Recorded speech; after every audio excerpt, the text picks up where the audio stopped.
including us. And when we are properly connected with the Supreme, not working against the Supreme, then we're peaceful and blissful. So I think Prahlad, the very name Prahlad means blissful, right? Yes. So he's showing us how to be blissful and peaceful. So this verse here is on that. This is Bhagavad Gita, chapter 5, text 29. This is describing this. Bhaktaram jagatapasam savalokam maheshwaram suridam savabhutanam gyatnavam santam richati. A person in full consciousness of me, knowing me to be the ultimate beneficiary of all sacrifices and austerities, the Supreme Lord of all planets and demigods, and the benefactor and well-wisher of all living entities, attains peace and of material miseries. And so so here we understand the Supreme Lord. He is everything. We are created literally to expand the bliss of the Supreme Lord and for us to experience bliss ourselves. So the Lord created us that we will eternally be blissful, and we will be eternally blissful in His association and expand His bliss unlimitedly, and we enjoy that with Him cooperatively like that. And so that is the peaceful, blissful platform, and we learn that from such devotees as Prahlad. Now the really interesting thing about Prahlad, who's one of the greatest devotees that we will ever hear about, is that he's just a little boy. So, when you sometimes think of great devotees, you think that, maybe they're ruling some great sannyasi, they're Sanskrit scholars, they're great, austere yogis, and or they have some, massive religious movement, what have you. You're just a little boy. That's it. What is his qualification? But he was a little boy who loved God. And that's all we have to be.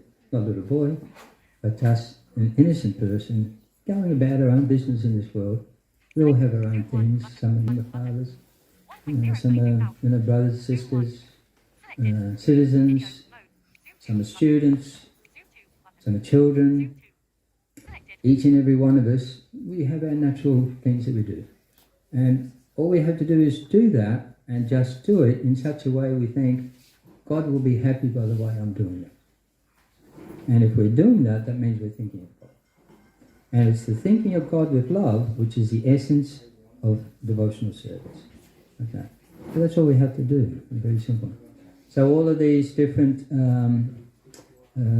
festivals and celebrations that Krishna has made an arrangement, practically if we wanted, although we're usually too busy creating problems or fixing the problems we've created or someone else's problems, but if we wanted, we could have a celebration every single day. That's actually what's being passed down to us. And of course, celebration means you wake up, I'm eternal. That's a celebration right there. As soon as you open your eyes. I'm eternal, God's eternal, God loves me, I love Him. What more do you need? He's put the sun there in the sky for us, the moon, the earth beneath our feet, given us everything. Life can be a celebration. There doesn't have to necessarily be a lot of ritual and what have you. There's so much to celebrate. So, the idea is to think of Krishna as a devotee. Now what that means is we think, how will Krishna be happy with that?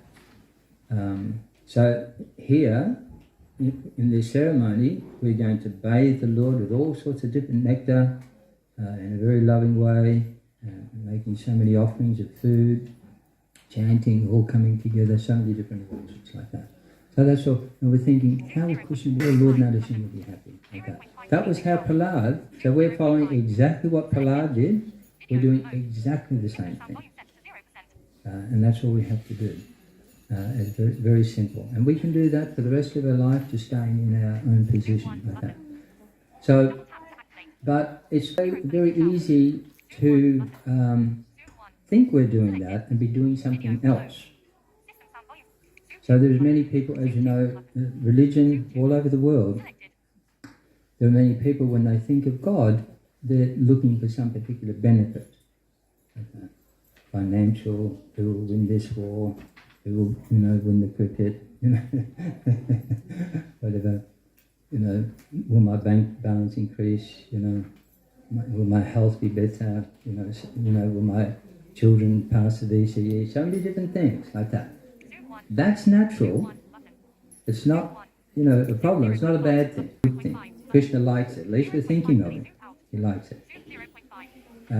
But we have to be careful that we can spend our whole life or millions of lives doing that and never just think even once, oh, I just want to do something just for your happiness, like that.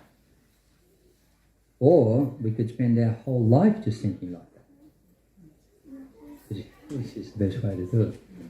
So sometimes the easiest way to understand bhakti is sometimes you see mothers may have this experience, and same with fathers. I know I have that sometimes when you have a young child, maybe they're at the age you're feeding them with a teaspoon, and they'll grab the spoon because they're thinking, I'm having so much, I'm so happy getting fed by mum or dad. And it's, the child is enjoying the food, especially because mum or dad are there. It adds something to the food, their love, like that. And the child takes the spoon and starts feeding the parent. Okay? Because you also be happy, like that. So that's, bhakti is like that, thinking of someone else's happiness. And of course, the parents, they don't, hey, I bought that food, you don't have to feed me, I'm the boss here. They'll taste that food, that you won't get food better than that. That food that's being, slopped all over the table and, you can't get better than that. So that, Krishna's like that. So he's God, so it's very hard to understand in one sense, but if you understand love, it's very easy to understand like that. So that's what we're doing here, and of course we're going to light this sacred fire. And in this sacred fire, this is like the mouth of God. So all the Lord's deities, all the deities on the altar, they will all be having some foods here that we're offering into the fire. And of course they're also made a nice prasad for the Lord. So when we offer the grains into the fire, everyone can do that. We just, like this, looks like a cow's head or a deer. We just take a little pinch. All the kids watching this, you see that little pinch? Show me you can do that, yeah, like that. How many grains of rice do you think you get in that little pinch? 3 or 4? Yeah, 2, that's all you need, yeah. Then you wrap those 2 or 3 grains with all the love in your heart, and you put them in, because it's the love, that's the main thing that's going in there. So we don't have to put too much, because a lot of us here, so we can all throw some grains in every time I say swaha. If some people a little on the outer side there, we'll also give you grains, and you can just put them into a separate little container, and then at the end they will put that in like that. Can we distribute this independence? Yeah. Do a lot of deity worship. As part of their deity seva, they have in their house 77 shaligrams. 77 shaligrams they worship every day. 1 shaligram you have to bathe, wipe, put tika, keep it aside. 77 times every single day. And the Narsimha shaligram is presiding deity here, is present in the altar. So if you haven't taken darshan when you came in, then you should take once you are done with the yajna. So hence anytime we visit, especially a devotee house, the first thing you should do is go and take darshan in the altar. So there is a Shaligram, Narsimha Dev Shaligram, and then Narsimha Dev deity is also there. How many have seen the Narsimha Dev deity in the altar here? Yes, 4, 5, 6. That's nice. You are lucky. For all those who haven't seen, maybe later you should see it.